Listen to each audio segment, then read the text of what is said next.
Madden 26 has finally dropped, and EA's packed it with new features across presentation, gameplay, and every game mode. So today, I'm diving in to test out everything, from signature QB animations and unique team intros, to all new overhauled franchise tools, and the superstar sphere of influence. This video is presented by the EA Creator Network on an early access build of Madden 26, so some things are subject to change. Presentation-wise, Madden 26 is on a completely different level. From the light shows during pre-game rounds for every NFL team, to team-specific rituals like the Vikings Yellowhorn or the Buccaneers Cannon Fire, it really makes you feel immersed in what makes the NFL so special. And those are just two of the many features we still have to test. This year, they also added fully animated mascots for about 18 teams. While testing out these new features, I noticed mascots hyping up the crowd during kickoffs, hanging out on the sidelines, and even celebrating after touchdowns. EA also introduced a bunch of new primetime broadcast packages that you can choose from. Thursday Night Football has a completely different vibe compared to Monday Night Football thanks to these broadcasts. I played a few games using each of these broadcasts and they all felt pretty unique. And brand new this year, field art now updates dynamically based on your uniforms. So if you're wearing alternate uniforms, just like the Texans here, your end zone and sidelines will match, just like in real life. Moving on to the new gameplay features, first up, we've got the QB DNA system. EA added over 500 new quarterback animations this year. That includes unique ball holds, idle stances, throwing styles, and especially all-platform throws.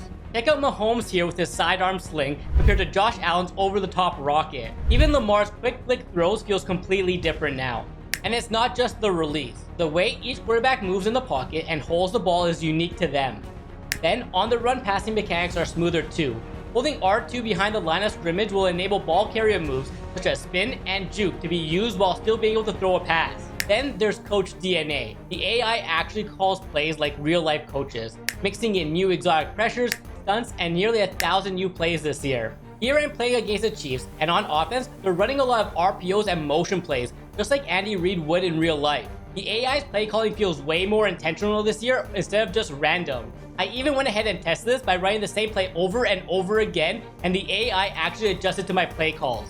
Another really cool addition with Coach DNA this year is something EA calls Coach Speak. When you are in the Coach Suggestions tab, it'll show the suggested play to call based on Dan Campbell's play style. As you can see, on first down, it's suggesting an inside zone run for that smash mouth football identity. After I handed it off, I didn't really pick up any yards with Gibbs. But on second down, they're asking me to run Flood Z Drive. So I'm looking for either the in route or the short drag route here. I'm looking at my play art, as you can see right over here. We have Laporta on that in, and then we have a drag. Looks like the drag is getting open. There we go. Got it, and picking up a few yards. After failing to pick up a first on third down, Coach Campbell wants us to go for it on fourth down. Whole strategy with a run play, and the blocking is great. Easily rushing it in for a touchdown with Gibbs. Classic Dan Campbell being super aggressive with his play calling. Coach Speak also works on defense, giving you the reasoning behind suggested play calls so you understand exactly what your coordinator is thinking. You've probably noticed while watching some of this gameplay so far that player movement is definitely faster this year. A 4.240 actually feels like a 4.2. In my opinion, this is one of the biggest upgrades to Madden 26 this year. Along with that, EA added over 700 new tackling animations. I hopped into a few games to try out some of these new different tackle types, and the variety is pretty noticeable. Another new feature is block steering.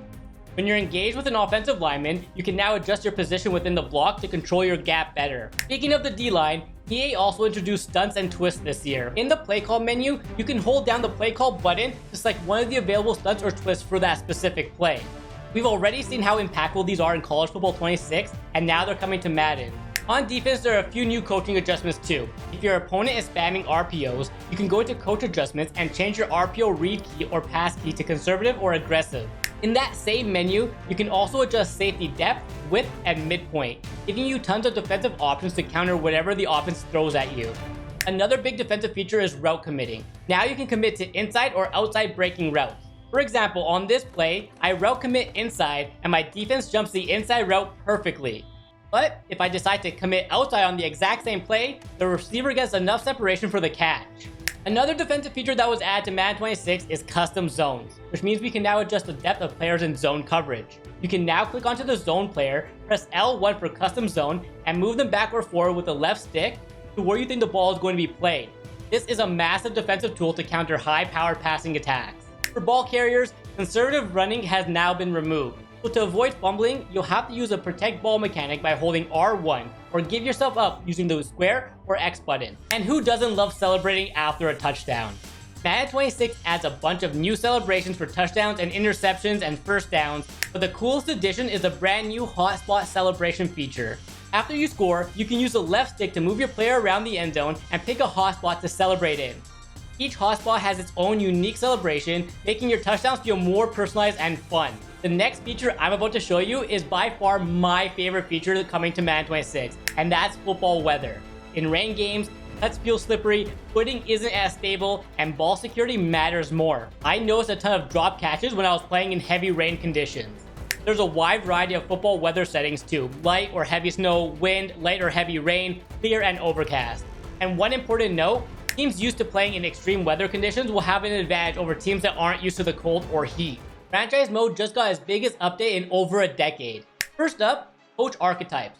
You can now choose between an offensive guru, defensive genius, development wizard, or use a real-life NFL coach like Ben Johnson. Each archetype comes with unique abilities that impact how you build your team. If you create your own coach, there are tons of customization options this year. Everything from head shape and body type to clothing style. You can finally create a coach that actually looks the way you want.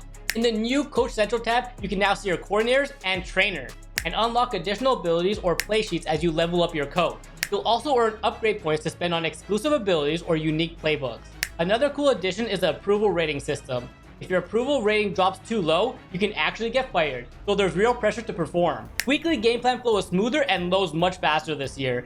You can quickly set your ability loadouts, update your game day and season abilities, and manage player wear and tear. Speaking of wear and tear, this is a brand new feature coming to Madden 26. In both franchise and superstar mode, you'll need to manage this wear and tear throughout the season. One way to do that is by using the new dynamic substitution feature. Just press up on the D-pad to manually sub players in and out to keep them fresh. EA also updated depth charts to reflect modern NFL positions. You'll see edge rushers, Sam, Mike, and Will linebackers, gadget slots for guys like Taysom Hill, and even a dedicated long snapper slot. For the first time ever, you can play a wide receiver at a cornerback spot and vice versa. And this is all thanks to Travis Hunter. He also gets his own unique two-way ability, which is great for managing his wear and tear at multiple positions. And when it comes to abilities, there's a change this year. Instead of having built-in guaranteed activations, abilities now only provide an increased chance to trigger, adding more realism and variability to gameplay. They also added halftime shows that now feature actual highlights with Scott Hansen providing commentary, giving you that authentic NFL presentation feel. Moving on to Superstar mode, although the positions haven't changed, so it's the same ones as last year with QB, running back, wide receiver, linebacker, and cornerback, each have their own unique career paths. One new feature you'll notice right away when customizing your character is the addition of different body types. You have the slim, muscular, heavy, and standard, so your player finally looks how you want them to look on the field. The biggest new feature coming to Superstar mode is called Sphere of Influence system. Your off-field relationships and choices now actually impact your career progression and storyline. Throughout your career, you'll get quests to complete that increase your connections and unlock new opportunities. Every question you answer affects your sphere of influence, so the replayability here is huge. For example, if you decide to choose a celebrations answer here, you're going to unlock a dance instructor in your sphere of influence. But if you choose to show off your ink, then you'll get access to a tattoo artist. Then there's career chapters, which add structured narrative arcs with clear goals and milestones to keep your journey focused and meaningful. EA also added a bunch of new cutscenes this year that really help push the storyline forward and make your career feel more immersive. Finally, the new Game Day Beat system adapts each game experience based on your performance, your opponent, and the stakes of each matchup. And finally, there's a few new features coming to Ultimate Team this year. First up, there are major upgrades to programs and events. For each major content drop now includes both solo and head-to-head modes, so you can earn meaningful rewards no matter how you like to play. There's also a new weekly Spotlight Pass that offers shared tokens across multiple programs. The Pack Helper feature is brand new, which shows if a pool is an upgrade, eligible for a set, trending on the auction house, or boost your chemistry, all right there in the pack opening screen. The Collector Series is a brand new program launching with Signature Series. Each week, you complete theme sets to earn collection champions, and if you finish an entire series, you unlock a special superpower champion of your choice. The player items also got a redesign. Overall, position, and name are locked in place, while other visual elements adapt to the program. And that's every major new feature in Madden 26. This really feels like the most complete Madden we've seen in years. Let me know down below in the comments which feature you're most excited to try out. And if you enjoyed this video, make sure you click on this video right over here. I think you'll really enjoy that one too.